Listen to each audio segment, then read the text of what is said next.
Jim Mora in his usual Tuesdays with Mora spot here on the Rich Eisen Show joins me. Coach, is that the longest field goal you've ever attempted as a coach, 60-yarder?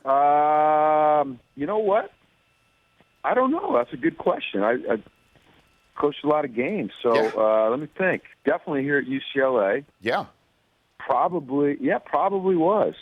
I was about ready to put the Hail Mary, run a Hail Mary, and Jerry Neuheisel said, "Nah, he's got it. Let him kick it again." And then Kaimi gave me the thumbs up. I was like, "All right, go again."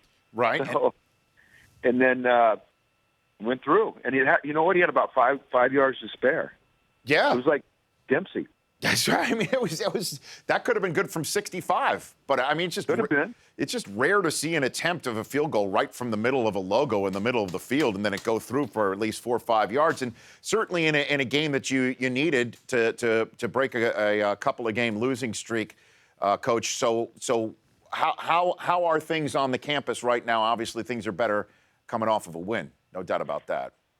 You always feel a little bit better after a win, but you have to approach wins and losses the same in terms of your preparation and your attitude and your work ethic. And I think our guys understand that, and they do a nice job of that. So I had a good practice this morning, and they're focused in, and they're ready for the next challenge. And that's what you're looking for, that consistency. Yeah, Colorado this week on Halloween night, and you sacked Jared Goff 5 times. You've seen what kids look like, obviously, at this level, knowing about going to the next level. So many people think he's a top 5 pick in an upcoming draft. Would you say so after now seeing him the eyeball test a few times, Coach?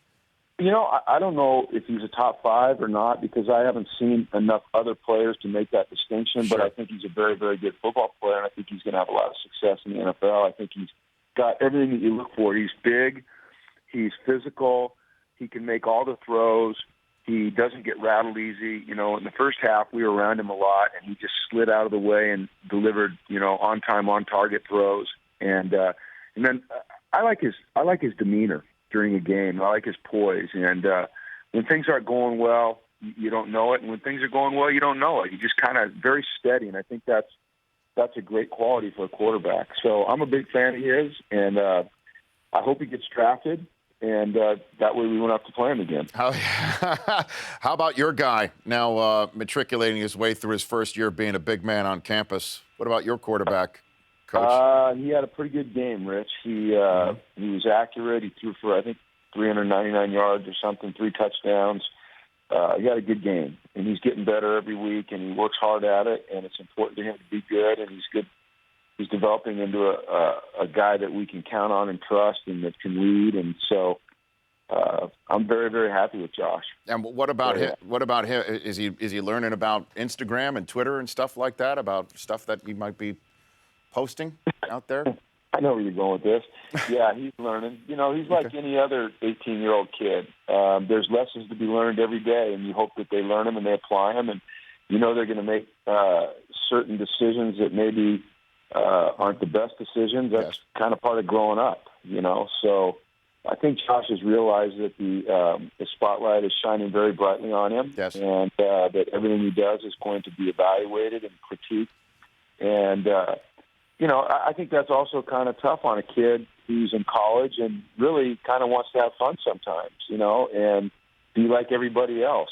And so he just has to learn to manage that and know when he can really have a lot of fun and be like everybody else and when he has to be very careful. Yeah. So, I don't know. He's a great kid. I mean, I don't worry about him at all. Well, that's good. If you need me to help out and let him know that there are no time machines in hot tubs or anywhere else, I'm more than happy to help, Coach. You know what I mean? He's a funny guy. I mean, it's one of the things that makes him that endears him to his teammates, I think, is that he doesn't put himself above others. He's able to eat a slice of humble pie. You read his comments after this game, and he said, "Hey, this game was just like the BYU game. We got to win." And he's very team oriented. So I think that's one of the reasons his teammates love him. He's enjoying life and he's working hard when he's at football, and he's a heck of a kid. UCLA head coach Jim Mora joining me here on the Rich Eisen Show. Another member of your coaching fraternity, certainly in the college ranks, Al Golden, replaced mid-season. So many people believe it. I don't know if we're paying attention to it more, and college football is as popular as ever, but it seems to me the pressure to win at the collegiate level is matching the NFL level more than ever before. Coach, would you agree with that assessment? Well, I think when salaries increase, expectations increase, and patience decrease. And so, it depends on what program you're at. When you're at a historic program like the U, where they have amazing expectations, they've won national championships, and they've been prominent nationally, the expectations can be very, very high and very, very difficult to live up to. When, you're just striving to build something, when there really isn't a great tradition, then, maybe you bought a little bit more time. So I think every situation is just different.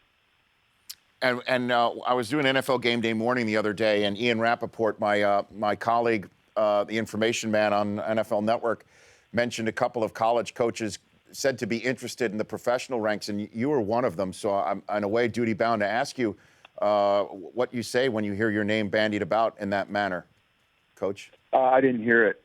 So did they say that I was interested or they were interested? No, that you very big. Yes, he mentioned you, Brian Kelly, and Kevin Sumlin as interested if Dorr. Yeah, I don't know where Ian got his information. I haven't talked to Ian, so you know how those guys are. Sometimes they just make stuff up and throw it out there and see if it sticks. So I'm just trying to beat Colorado, Rich. Gotcha. Trying to beat Colorado, Rich. Eyes on the prize. The prize is 12:07 kickoff Saturday. Try to win that game. That's all I'm thinking about. So with the current story in the NFL, I'm wondering if you can help me out with this one from your vast experience at every level coaching and seeing there being done that. With Greg Hardy, everybody's saying in Dallas, much ado about nothing, nothing to see here. We've addressed it. Teammates know he's passionate. He's a leader on this team, et cetera, et cetera. Do these, just hearing the quotes, just wondering, is it possible for something like that to happen on national television and within 24 hours it's buttoned up and that this won't affect the locker room in any way, shape, or form? Moving forward. Happens every week in every game. Unfortunately, there's just more cameras now and camera phones, and people get audio. There's very few games that I've competed in my career where there's not a blow-up of some sort on the sidelines at some point in the game. I thought that Herm Edwards put it perfectly yesterday on the mothership ESPN. It's a violent, passionate game played by competitive men filled with emotion. And it wouldn't be football unless it was that. And so at times there's going to be blow-ups. And coaches and players have a great ability to move past those things and move on. And it's everybody else that just gets stuck on them. So I have no doubt in my mind that things are very normal in Dallas. I have no doubt in my mind that they were normal 2 to 3 minutes after it happened. I have no doubt that it'll happen again. It'll happen this weekend on a sideline somewhere, and if the camera catches it, it'll become a big deal. But the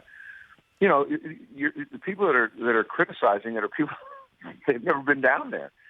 They've never had the headsets on. They've never participated in a play, so they don't understand what it's really like down there. It's absolute chaos on the sidelines at times, and we can go play chess, I guess, or tennis, and quiet the crowd down and not have emotion. Yes. But it's football, man. It's football. Well, just to use, I guess, that analogy, some people are wondering. I'm one of them. I'm not just going to sit here and hide behind the whole "some people" thing.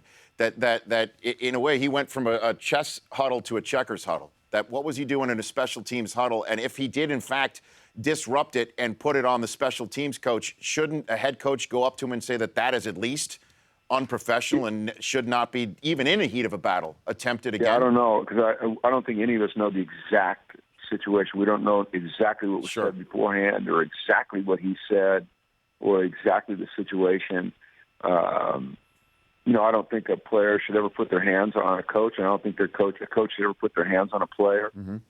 If that happened, I don't know if it did or not, then that's probably not good. But in terms of the emotion and the passion and those types of things, look, I've been in the locker rooms of games at halftime where players and coaches have gotten in fistfights. But it was in the locker room at halftime. Nobody saw it, so nobody ever heard about it. So, and it's happened more than once, I can promise you that. Mm. So it's naive for people to think that doesn't happen. It's naive for people to think that it's a big deal. like I said, unless it's crossed the line and it becomes, players putting their hands on coaches or coaches putting their hands on players, or vice versa. So it happens. People want the passion, they want the emotion, they want the excitement, they want the energy. Well, and they want the competitiveness. Well, with all of that, sometimes comes a blow up. It's life in football, and deal with it. And in terms of passion, last one for you, Coach. My two Chris's were at the game, UCLA the other day. I appreciate you taking care of them. Thank you for getting the Chris Command Center out there. UCLA against Cal.